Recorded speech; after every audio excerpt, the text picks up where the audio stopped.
standing strong and tall. Yeah, this is the bovine coming on the air, sharing the stories of the folks who care. Profiles of passion, voices of the trade, dairy strong legends being made. Yeah, this is the bovine coming on the air, sharing the stories of the folks who care. Profiles of passion, voices of the trade, dairy strong. Welcome, listeners, back to the Bovine Podcast. This is the place for real stories from the real people shaping the dairy industry. And today, we have a story. We really do. We aren't just talking about, cows or crops today. We're talking about a story that, and I'm being honest here, it really stopped us in our tracks when we were digging into it. Absolutely. It's a history lesson, sure, but it's one of those lessons that kind of punches you right in the gut. Because it is so relevant to exactly what's happening in the milk market right now. You're right. And, this is the kind of conversation that reminds you why you even got into dairy in the first place. Yeah. It just cuts through all the noise, the milk checks, the fluctuating prices, the endless policy debates. It gets right down to the core of survival. It's about who holds the power in this industry. And maybe more importantly. Yeah, more importantly, who keeps the lights on. And when we say keeps the lights on, we mean that literally and figuratively. We're doing a deep dive today into a source called Dairy Barn Lights, Co-ops, Genetics, and Community Leverage. It's a great piece. It really is. And to kick things off, I just want to throw a number at you. $30 million. Now, that's a lot of money today. Yeah. But we have to be so careful not to just gloss over that figure. Yeah. We need to put this in context. Okay, set the scene. We are talking about 1973. Exactly. In 1973, a group of New England dairy farmers negotiated $30 million in premiums. And that was in less than 2 years. Just let that sink in for a second. $30 million. But, help us picture this. Because 1973 wasn't exactly a picnic for the rest of the economy, was it? Not a picnic is probably the understatement of the year. Right. You have to remember what was happening, not just here, but globally.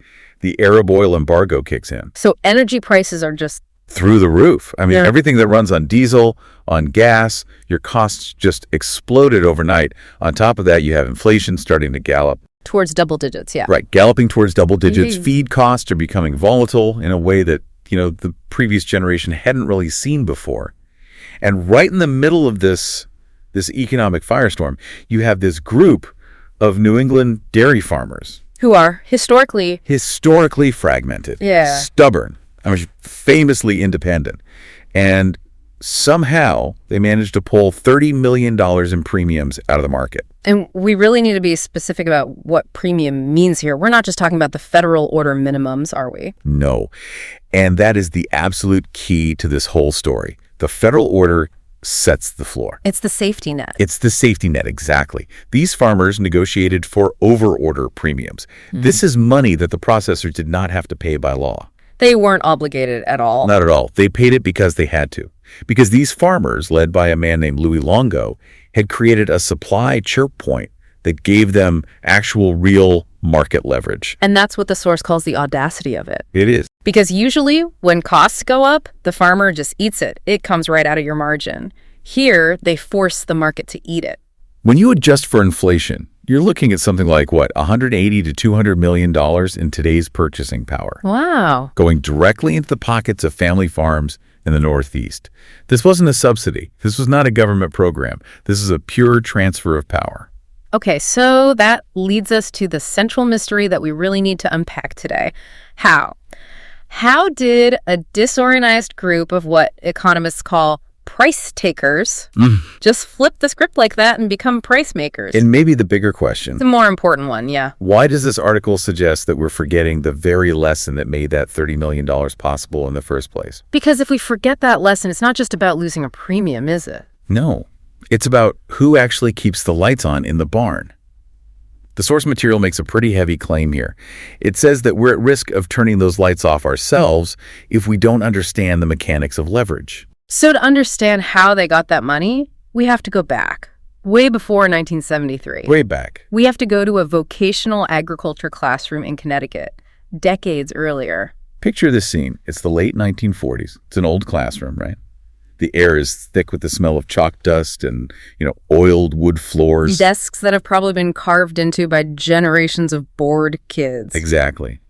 And sitting there is the protagonist of this part of our story, a young Louis Longo. But he's not the industry titan Louis Longo yet. He's just a kid. And the source paints this picture so vividly. It says he's a tired farm kid. Tired. He's been up since way before dawn, and he's been milking by hand. Milking by hand. I mean, just stop and think about that. That's a level of physical exhaustion that most people today, we just can't even process it. No. You're not watching a robot arm attach itself. You are the machine. Your hands, your back, your shoulders. So he's sitting in this classroom smelling like the barn, probably struggling to keep his eyes open. Yep. And the article says he was working for vacuum and gutter chain money that they didn't have yet. I love that phrase. It's incredible, isn't it? Vacuum and gutter chain money. It just perfectly captures that transitional era. You knew there was a better way. You knew the technology existed. Gutter cleaners, vacuum milking machines, all of it. But you couldn't afford it. Not yet. You had to break your back with a shovel and a bucket to earn enough money to buy the thing that would stop breaking your back. It's the perfect description of being the manual labor engine working toward an automation you can't afford yet. So he's sitting there, exhausted, and his teacher does something that changes absolutely everything. That's a pivotal moment. He slides a book across the desk. Not a breeding guide, not a crop manual, an economics book. And the quote from the teachers, it's just timeless. He tells him, make sure you read all you can about economics because there's only one thing certain in the world, and that's change. That one moment, that one book, it's the catalyst. It's the spark. Louis reads it, and he has this profound realization. He realizes that farmers are, in his words, disorganized. That's the word he used. He realizes the fundamental trap of the entire industry, that farmers are price takers. But I want to challenge this a bit, because we hear that term price taker all the time. Isn't that just the free market? Why is dairy so special here? It is the free market, but dairy is unique. It's unique because of two things: perishability and fragmentation. Okay, break that down. Okay, so if you make widgets, right, and the price for widgets drops, you can just put the widgets in a warehouse and wait for the price to come back up. Or you can just cut production tomorrow, tell the factory to make fewer widgets. Exactly. A dairy farmer can't do that. You can't just walk out to the barn and tell a Holstein to stop making milk because the price dropped on the CME. No, she has to be milked. She has to be milked twice, maybe 3 times a day. And that milk has to move. It has to get on a truck and go to a plant within 48 hours or it spoils. So you have absolutely zero bargaining power. You're on a biological clock that never stops. Precisely. You are holding what is essentially a distressed asset every single day. And that is what makes you a price taker. It's that feeling, isn't it, of opening that milk check that someone else wrote. And seeing all the deductions, the basis changes, things you never agreed to, and realizing you have zero recourse. You can work harder than anyone else. You can be the best herdsman, the best agronomist in the whole county. Doesn't matter. But you have no control over the revenue side of your ledger. None. It is the definition of powerlessness. That feeling of working harder and harder, but just staying in the same place or even falling behind. And Louis Longo, as a kid in that classroom, he realized that the only way to change that, the only way to become a price maker, was to get organized. He saw the problem was structural, not individual. But before we get into the mechanics of how he did that, we need to acknowledge the cost, the personal cost of that kind of leadership. Because Louis didn't just wake up one day and decide to lead a revolution. He also had to run a farm. Right, and the source makes a very important point about this. It talks about the family behind the person. Louis eventually builds his herd up to 350 cows. Which was massive for that time in that area. Huge. But he's spending his nights in meetings. He's on the road, driving from farm to farm, trying to convince these stubborn, independent guys to work together. So, who's running his farm? His family. Yes. He credits them explicitly in the source. He says, I was lucky that I had the family that would run the farm. His sons were home doing the milking. He had people running his other businesses, a gravel operation, a milk hauling business. It just creates this image of a hidden team, you know? You see this all the time in dairy, all the time. Whenever you see someone who is a quote-unquote leader, the person who gets quoted in the magazines, the one on the co-op board, the one speaking at the conference. There's someone back home. There is almost always a spouse back home doing the evening milking. There are kids feeding calves before they get on the school bus. It's a family enterprise. The source even mentions the guilt that comes with it. The guilt of the meeting. Yeah. That feeling of driving away in the pickup truck while everyone else is pulling their boots back on to go out for another round of chores. That is a very, very real dynamic, and that is a form of community, too. Yeah. It just happens inside the four walls of the farmhouse. You simply cannot have industry leadership without that kind of domestic support. It just doesn't work. Yeah. Okay, so Louis is in Connecticut planting the seeds, building this leverage. But I want to pivot now to another story that the source material brings up. It touches on the same idea of loyalty and community, but from a totally different angle. A very different angle. We're going from a Connecticut barn to a candy company in Illinois. The Curtis Candy Company. Makers of Baby Ruth and Butterfinger. Which I had no idea had this massive farm division. Oh, it was huge. In Cary, Illinois, they were serious players. I mean, the source says they had grand champion cattle in every single dairy breed one year. Wow.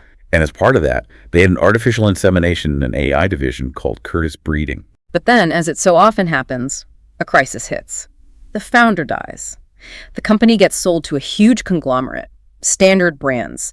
And usually, when a big corporate merger like that happens, what's the first thing to go? The weird agricultural division. Exactly. It's a rounding error on the balance sheet to a massive company like Standard Brands. They wanted the candy bars, the distribution, the brand names.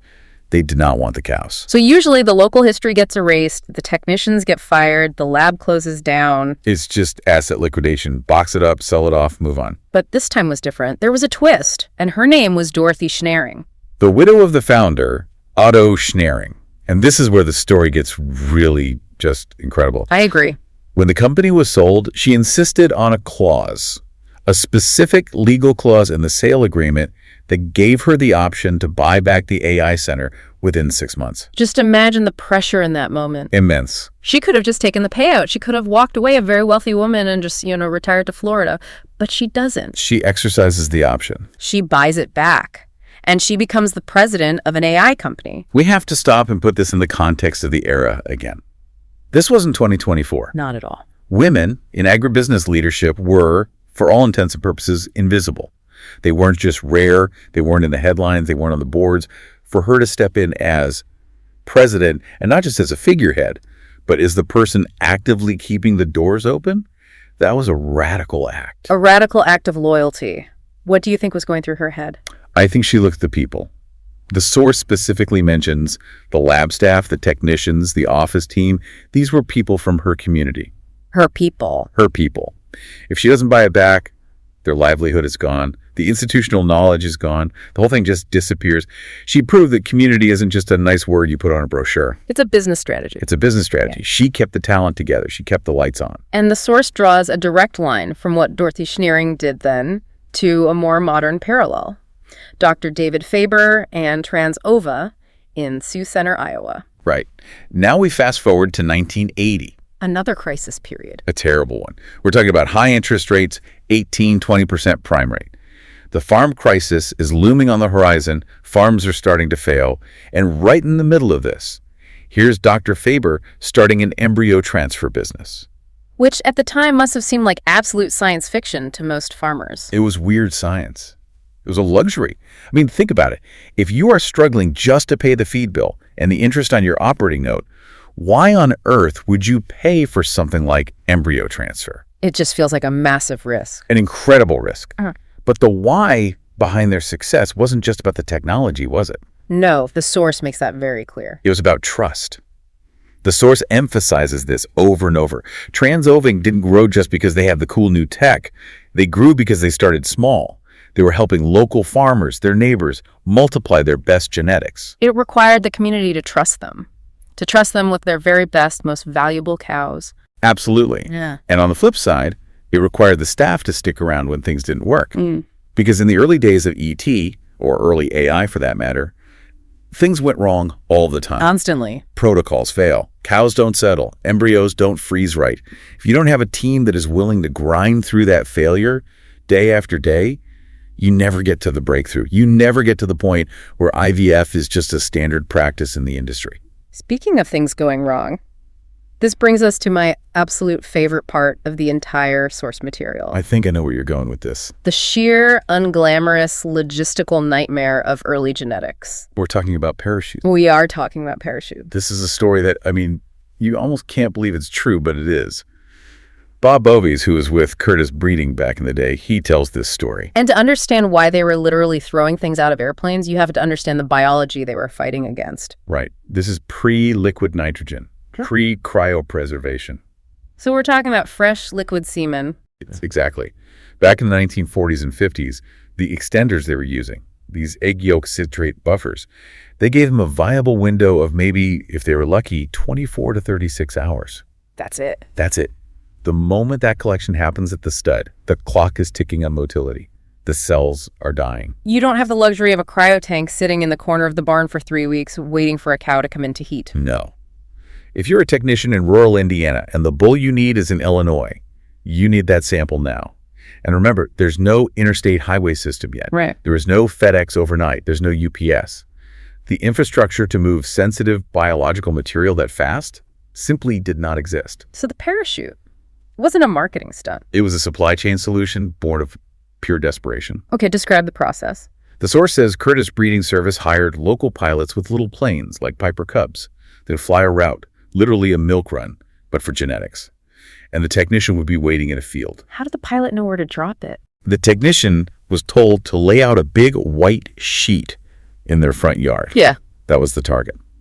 The pilot would fly over, spot the white sheet, and just drop the package attached to a small parachute. I can just imagine the margin for error there has to be huge. Well, the source tells the story of the mishap. Oh, it does. The pilot is up there looking for a white sheet. He sees a white rectangle in a yard down below. He circles, lines it up, and drops the package. Bullseye. Perfect hit. Except it wasn't the target sheet. Oh, no. It was a housewife's clothesline full of her fresh, clean white laundry that she had just hung out on a Monday morning. No. So you have this package of bull semen and, whatever farm-grade packaging they were using, probably some manure on it. Smashing into pristine white bedsheet. The sheer horror of that moment. But you have to pause there and think about the real cost of that failure. It's not just a cleaning bill. No. That's misdeeds on multiple farms. That's a genetic delay for an entire community of herds that were counting on that delivery. That's real money lost. And yet, they didn't stop. That's the point. They didn't shrug and say, well, I guess AI is too hard. Let's just go back to using the herd bull. No, they refined the drop. They mapped the routes better. They kept going. It just shows this relentless, almost stubborn drive to modernize, even when the technology was barely ready for prime time. And if parachutes weren't enough, they tried pigeons. The pigeons. This one absolutely blew my mind. We're in Japan now. Yes. The island of Hokkaido, the northern island, they needed genetics from a stud in Tokyo. But again, some problem, different continent, the clock is ticking. You can't get a truck or a train there fast enough. So, homing pigeons. They strap tiny thermoses of semen to homing pigeons. You are kidding me. They strap thermoses to birds. Tiny thermoses. The pigeons flew the genetics from Tokyo hundreds of miles north to the island to beat the expiration clock. Yeah, and did it work? The source says, and this is a direct quote, the conception rates were fair. Fair? Ah. Considering the delivery method was a bird, fair is an absolute miracle. It's incredible. It just highlights the grit, We look at a modern semen tank or a sleek IVF lab today, and we just take it for granted. We forget that it all started with guys throwing boxes out of rickety airplanes and strapping tubes to birds. It shows that innovation is messy. It's always messy. It's logistical nightmares. It's constant failure. But the community, the technicians, the pilots, the lab staff, the farmers, they refuse to accept good enough. And that refusal, that is a form of power, too. So we have the grit of the genetics pioneers. Yeah. We have the loyalty of Dorothy Schneering. Now let's go back to Louis Longo and the hard economics of it all. Yes. Because all the grit in the world doesn't matter if you aren't getting paid a fair price for your milk. Exactly. So Louis has done the hard work. He's organized the farmers, but that organization needs a legal framework to operate within. Right. You can't just be a mob. No. And the tool he used was the Capper-Volstead Act. We need to explain this because people hear co-op and they think of their local farm supply store or maybe an organic grocery. Right. But the Capper-Volstead Act of 1922 is, it's essentially the Magna Carta for agricultural cooperatives in the United States. What does it actually do in simple terms? It gives farmers a limited, and I stress limited, exemption from antitrust laws. Basically, in any other industry in the U.S., if Ford, GM, and Chrysler all got together in a room and said, hey, from now on, we're all going to sell cars for a minimum of $50,000, take it or leave it. They'd be arrested. They'd be arrested for price fixing. That's illegal collusion. But farmers, because of that perishability and fragmentation we talked about, they need to collude just to survive. Right. So Capper-Volstead says, in effect, if you are actual farmers, you are allowed to get together, market your product jointly, and set a common price without us arresting you for price fixing. There are rules, of course. It has to be democratically controlled, benefit the members. Correct. But it's the legal breathing room, as the source calls it, that makes a marketing co-op possible. So without Capper-Volstead, Louis Longo would have been a criminal. Absolutely. With it, he was a negotiator. So he uses that tool. He organizes the Connecticut milk producers. They merge with other groups, and they form a unified bargaining bloc. And then comes the payoff, 1973, the breakthrough. They go to the processors, and with the leverage of a unified supply, they negotiated premiums that amounted to $30 million. And again, let's be clear, this was money that went directly from the processor to the farms. Yes, the source puts it into real-world perspective.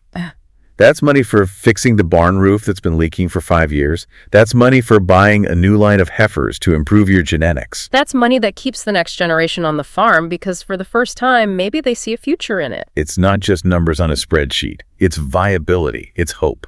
And this is the big twist in the story. This is the warning.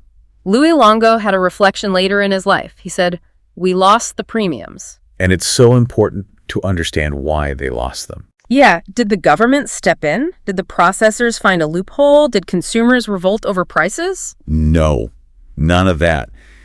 He said, and this quote is just devastating, It is. "We lost the premiums because farmers went out for nickels and gave up the idea of getting a dollar." Went out for nickels and gave up the idea of getting a dollar. That just hits hard. It's the nickels versus dollars trade-off. And for anyone listening to this today, this is the most critical part of this entire deep dive. This is the core intellectual argument of the whole piece. Okay, let's break this down very carefully. Because on the surface, if someone walks up to me and offers me a nickel, I want the nickel. It sounds rational. It sounds perfectly rational, but it's the classic prisoner's dilemma applied directly to milk pricing. Okay, walk us through the mechanics. How does one farmer or a small group of farmers taking a bonus check actually end up lowering the price for everyone else in the region? Because, on the surface, that can sound like co-op propaganda. It can, but it's just cold, hard math. It's all about utilization rates and, crucially, the cost of balancing the market. Balancing the market, what do you mean by that? A co-op's power, its entire reason for being, comes from its ability to handle all the milk, all the time. The good and the bad. The good and the bad. It has to take the surplus milk from a long holiday weekend that nobody wants and turn it into storable products like powder or butter. At the same time, it has to make sure the fluid plants have exactly what they need every single day. That balancing act costs a tremendous amount of money. It's the overhead. It's the stainless steel, the dryers, the staff, the logistics. Right. It's the cost of maintaining a stable market for everyone. Now, a private processor comes into that same region. They don't have that responsibility. They don't have to balance the whole region's supply. They just want milk for their one plant. Exactly. They just want enough high-quality, low-somatic cell milk to run their cheese plant at 100% capacity. They want the easy milk, so they cherry-pick. And how do they do that? They go to the large, efficient farms located conveniently close to their plant, and they whisper in their ear. They say, "Hey, leave the co-op. Ship directly to us. We'll pay you 20 cents, 50 cents, maybe even $1 per hundredweight over what the co-op is paying you." And if I'm that farmer and I'm looking at a $200,000 feed bill and a banknote that's due, that 50 cents isn't greed. No, it's survival. It looks like a lifeline. And you take it. You take the nickel. Well, here's the math. Here's the math. When you, the large, efficient farmer, pull your high-volume, consistent, easy-to-haul milk out of the co-op pool, what's left in that pool? The co-op is left with the harder-to-market milk, the smaller farms, the farms further away. Exactly. And it's still stuck with the full fixed cost of those balancing plants. So the co-op's per unit cost of handling milk just went way up. Way up. And more importantly, its bargaining leverage in the marketplace just went way down. They can no longer walk into negotiations with processors and say, "We control 90% of the milk in this region. You will pay us a premium." Because they don't control it anymore. They only control 60% now. The processors know they're weak. They know the co-op is desperate. So the overorder premiums, the very ones that Louis Longo fought for, they just vanish. So you, as an individual, you gained a 50-cent bonus on your milk check. But the base price for the entire region, including your own, drops by $1 because the collective leverage is gone. That's the dollar you lost. That is the dollar. And Louis Longo watched this happen in real time in the 80s. He watched that solidarity he built fracture, farmer by farmer, and he watched the premiums they fought so hard for just evaporate. He called it going out for nickels. It's such a harsh lesson. And the source ties this directly back to the idea of community, because resisting that temptation, resisting that nickel, it requires a huge amount of trust. It's all trust. You have to trust that your neighbors are also resisting it. You have to trust that everyone is holding the line together. And trust is the currency. If I don't trust you to hold the line, then my most rational move is to grab what I can for myself before the whole thing collapses. It becomes a race to the bottom, and everybody loses in the end. This brings us to the final and maybe the most powerful section of the source material. It's where it reframes community not just as a tool for business leverage, but as literal survival. The section is called The Ripple Effect. Yeah, this part of the piece really moved me. We talk about co-ops and contracts and premiums, and it can all get very dry and academic, but community is also what happens when the lights go out for real. The source uses this really haunting image to describe that feeling of isolation. It calls it the blue light at midnight. Can you describe that for us? It's a picture of, a woman in agriculture. She's sitting in her dark kitchen. Everyone else in the house is asleep. The only light in the room is the blue glow of her phone or her computer screen. And she's just staring at it. She's staring at it, and she's typing a message into an online support group because she doesn't know if she can keep the farm going. She doesn't know who to talk to. She feels completely and utterly alone. I think we've all been there. Or we know someone who has.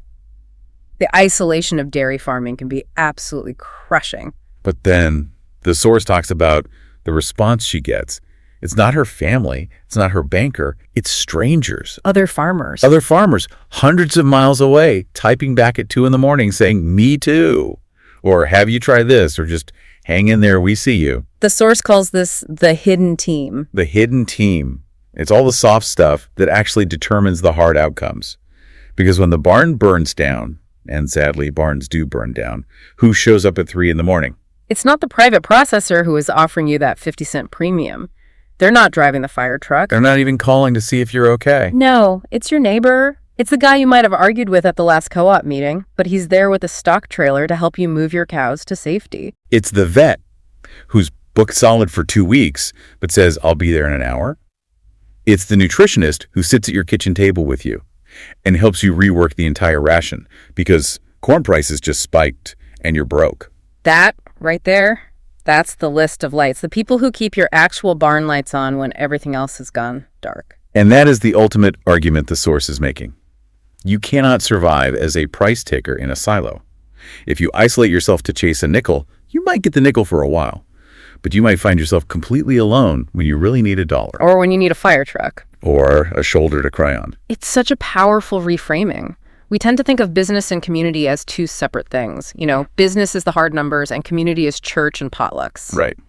But in dairy, the source argues they are the exact same thing. Your leverage is your community. Your resilience is your community. So we've traveled from 1973 New England to clothesline mishaps in Indiana to the high-tech labs of Iowa and all the way back to that lonely kitchen table at midnight. It's a hell of a journey. It really is. All right. Someone is listening to this right now. They're on their tractor. Maybe they're in the skid steer cleaning pens. They're thinking about their own contracts, their own co-op, their own neighbors. What do they sit with from all this? What's the practical application? I think there are 2 very concrete things to take away from this source material. The first one is practical, and it's about contracts. Okay. From now on, every time you look at a milk contract, any contract, you need to ask 2 questions, not just one. What are they? Question 1 is the easy one. It's the one we all ask. What does this do for my cash flow today? The nickel question. That's the nickel question. Yeah. But question 2 is the hard one. It's the one we often forget to ask. And it is, what does this do to my community's bargaining power tomorrow? That requires a huge shift in mindset. That asks you to think about the dollar, not just your nickel. It does. It requires you to think beyond your own fence line. But if you only ever answer question 1, you are living Louis Londo's nightmare. You are chasing the nickel, and you will eventually lose the dollar. And the second takeaway. The second one is more personal. The source calls it the list of lights. It suggests you actually do this. Take out a piece of paper or open the Notes app on your phone and write down the names of the people who would show up if disaster struck your farm at 2 in the morning. Your real community. Your real community.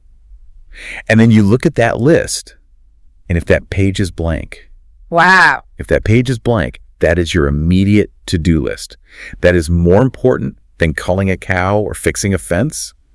You need to build that network. You need to go to the meeting you were going to skip. You need to check in on a neighbor you haven't talked to in a while. You need to become a light for someone else. Because you cannot survive this industry alone. You can't. It's impossible. That's incredibly powerful.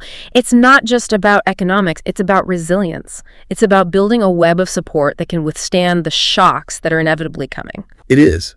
The future of dairy. It belongs to the people who show up for each other. Whether that's in a co-op meeting fighting for $30 million or in a neighbor's yard picking up ruined laundry after a failed parachute drop. It's the same spirit. It's the exact same spirit. I love that. The source had another great phrase, the cost of not shrugging. That refusal to just accept that this is the way things are. That refusal to believe that we're powerless. Exactly. We are only price takers if we choose to be. That's the lesson from 1973. That's another story from the Bullvine podcast. These are the people building the future of dairy. And reminding us of the past that built us in the first place. You can find more stories just like this one at www.thebullvine.com. Next time, we're going to be teasing a profile on a breeder who's taking a very, very different approach to genomics. You won't want to miss it. It's a good one. So subscribe wherever you listen so you don't miss it. See you down the road. Stay safe out there.